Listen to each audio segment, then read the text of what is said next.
Good morning, everyone. Just having some coffee out of the old D&D mug here. It is that time again.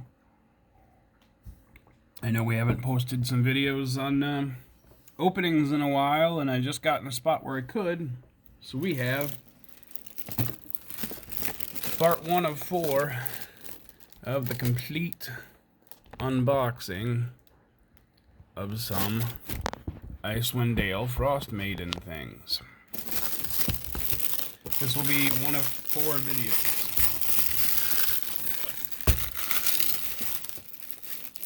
Just rip through this real quick.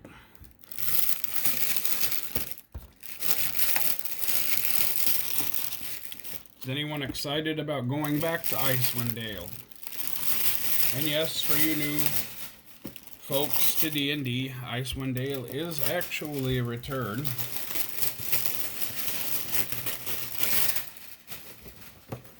These are the larger boxes.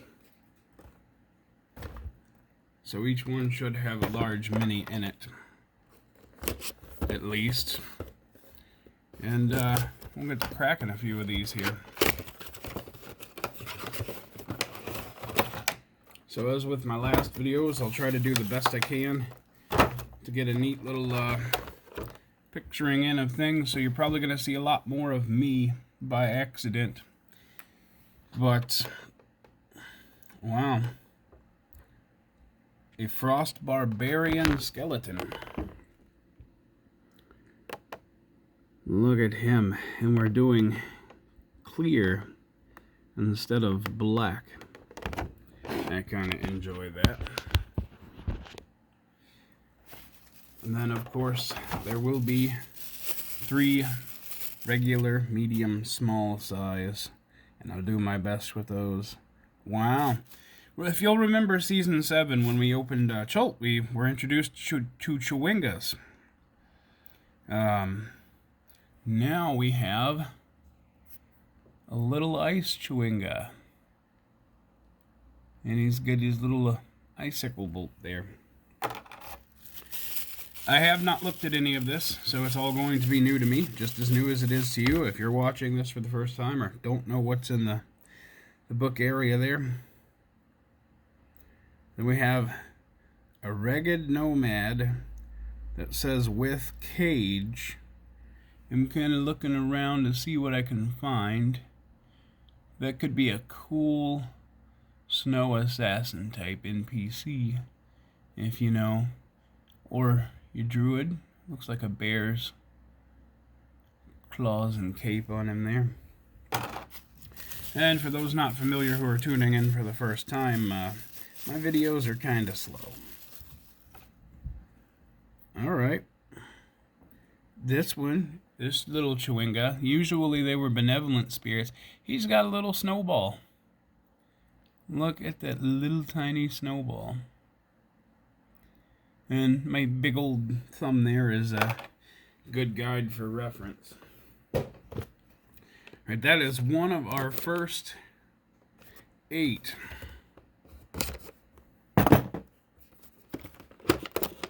So we're going to push on and grab open another one. See if we can get a little more excitement and find some new things. It wasn't technically a repeat because one Chewinga had a icicle and another had the snowball. Oh, I've been wanting a sculpt for this for a while, so we're gonna check out this abominable Yeti. Look at that guy, fellas and ladies. That is pretty cool. It looks like our regular minis are back to the small black bases, which is pretty cool. Wow. Alright, that's something new, and I've got to say, I'm kind of impressed. This kobold, if we can get a good pick up there, looks kind of like a dinosaur, but he is a kobold vampire spawn. Yes, we're doing some creature crossovers. A kobold vampire. Now, what do you think about that? For a while, I've said we need a couple more vampire crossovers, so I'm happy with it. All right. This is an oldie but a goodie, and it gets a new sculpt. My Curse of Strahd players that watch this will be super happy to see a new sculpt on Night Hags. She's got her staff there and skulls on her belt and stuff. And if I can get a little bit of focus. It's not wanting to. There we go. Braids and dreadlocks in the back. That's pretty cool.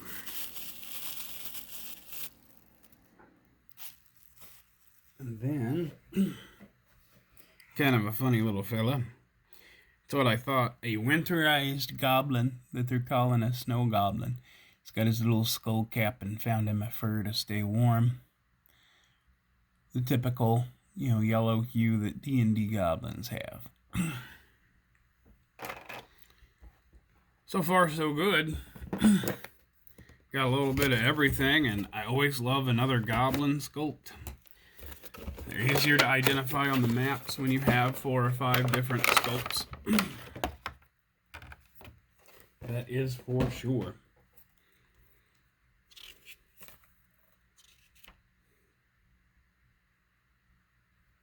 Maybe I'll go over one of these premium sculpt packets that come in for advertising on the video here. Just gotta see. That's what I thought. Look at that. I think that's our first time sculpt. I'm gonna take this feller out of the plastic so you get a good look at him. We have a crag cat. It's kind of like a frost lynx mixed with a mountain lion. They're notorious to the snow, but I'm not mad at that at all, because for the longest of time, in another book that uses crag cats, we didn't have one. So now I've got that covered, which is really cool. Then this is kind of an odd one that I don't know anything about yet, but the Cold Crone. Looks like a mix of an owlbear and a sorcerer. Could be one of those true polymorph permanent magic spells. Not too sure. Haven't gotten to the book yet.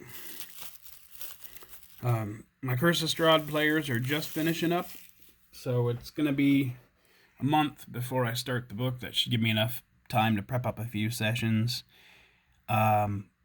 Well, it's a gnome ceramorph. And you might be saying to yourself, you mean a mini mind flayer? Well, yes. It'd actually be juvenile going through the metamorphosis at that point. If you'd like to know some more lore, Mr. Perkins does quite well on Lore You Should Know on YouTube, often abbreviated to LYSC, or SK, excuse me there. And that's a good spot to find out all your lore with Greg Tito and Mr. Chris Perkins. And there are other guests that know more about lore, but moving on, we have an Orog Ranger. So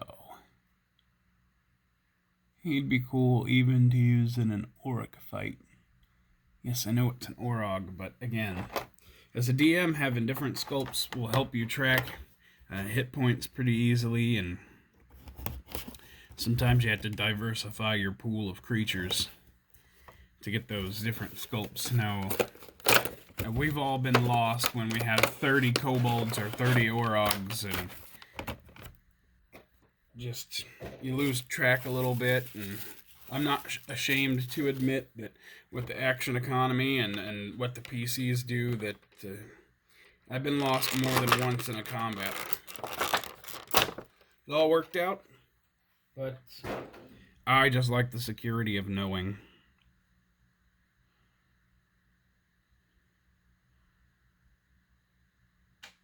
Oyaman Artok, Goliath Werebear. Now, if those two things aren't scary on their own, Goliath and Werebear. A lot of these sculpts are really, really good. Looks like they're running into their own. Well, isn't that adorable?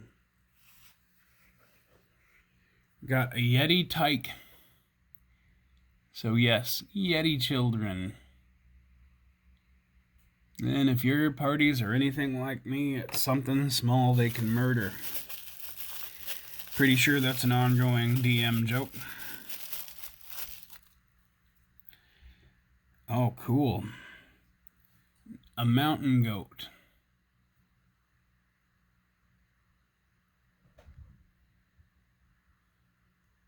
For the goat at your table. We're only about halfway through. I figure these videos will be about 20 minutes each, and I'm just going to upload them one at a time, probably one a week. Then we got Durgar Stone Guard.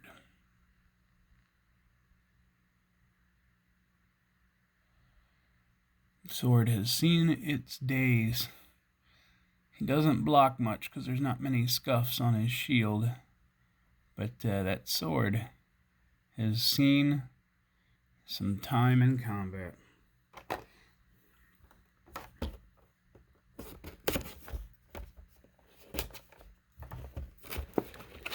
And as I said, this will be part one of a 5-parter because we have the case, which is 4 bricks. So that's 4 videos. And then the incentive, we're going to go over the big man on campus.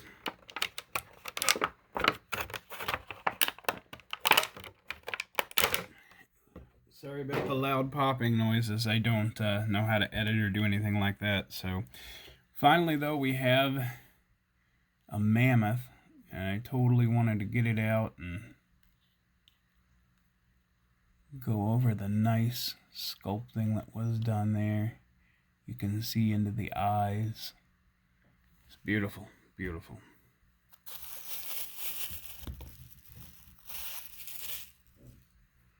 And then a human trapper. Get ready to use those ranger skills.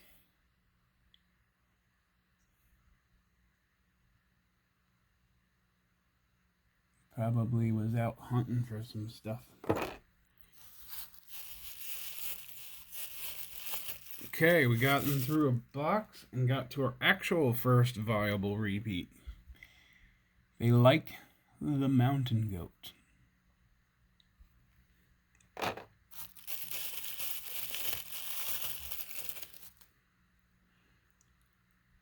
Okay.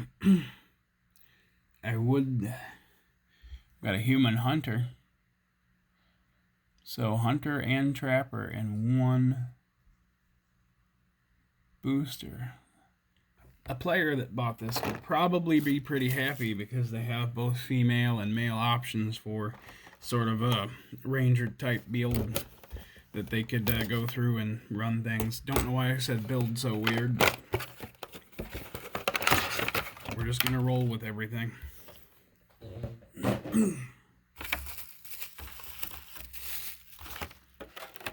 That's interesting. I'm gonna leave him in the box to or in the plastic to cut down on things, but we have a killer whale who has his water underneath of him. He's given a big splash out of the water. It's really cool. Maybe not for great use in Icewindale or maybe an icebreaker itself. But I can use it in a couple other places. Looks like this guy's spear got a little wonky in the boxing, but it's a reghead nomad with spear. As you can see, it got a little bit wonky, but that's okay.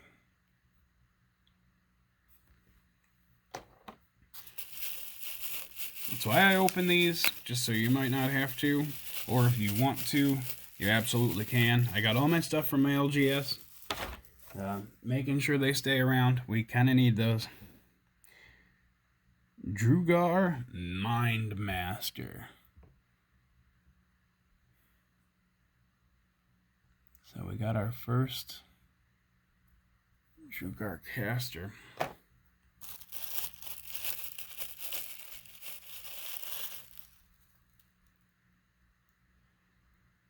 Zardarok Sunblight. So he's going to be one of our named NPC Drugar. Looks like we might be investigating a small Drugar city and seeing casters and blade masters. Probably not a wise idea to try to go in and take over their city. I don't know why you would, but, you know, players do what players do.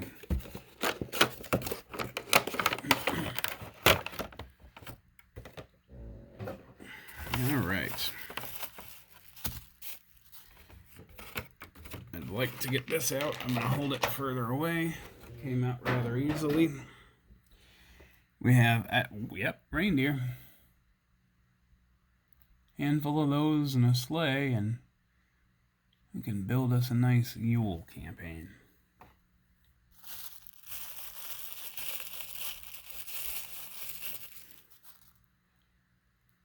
Oh, then we have our first knoll, and I personally enjoy it. That is a pretty good scope on the bend of a bow. He's overshotting it. There will be one more box when we're finished with this one on this video, and then you guys can finally be rid of me for a little bit. Unless you click play on another one. A Kobold Mountaineer. And I like this, personally, because we're given some characteristics. Yeah, I try to ask my players, why would you kill this little kobold who's out in the middle of nowhere, minding his own business, in a mine that you stumbled on? And I encourage my PCs to take those exotic languages, and, you know, I can speak Draconic, talk to the kobold, and he says, it's fine to stay in my cave, just don't take my claim. And then instead of freezing to death, they get to hang out with this little kobold and make friends. An Arctic Fox. This one might be difficult to pick up. Oh no, we got there. That's cool. Maybe the kobold has a dog. Sometimes you gotta make little lives with monster type characters, because they're highly sought after for pelts and kills instead of actually what's going on. This guy's got to come out of the box too, so plastic. Sorry again if that's too loud on the camera. I don't know what we'll pick up or how loud it's going to be, but we have a snow owlbear, and he is just a cute little chonker. Look at this guy.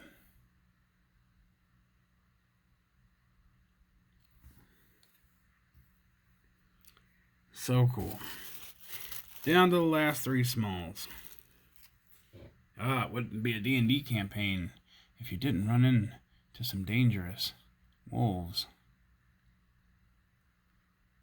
And that's cool because I have multicolors of wolves now. I would make that guy kind of a pack leader because of the gray fur in a non-snow campaign. And he's not blending in, he's just the old man. He's seen a lot. Wow, a Goliath barbarian with a spear. They are really focusing on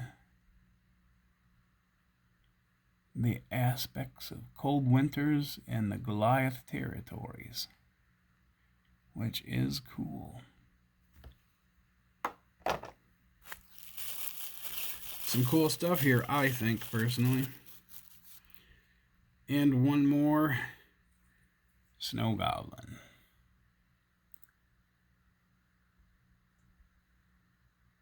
That'll just about wrap it up.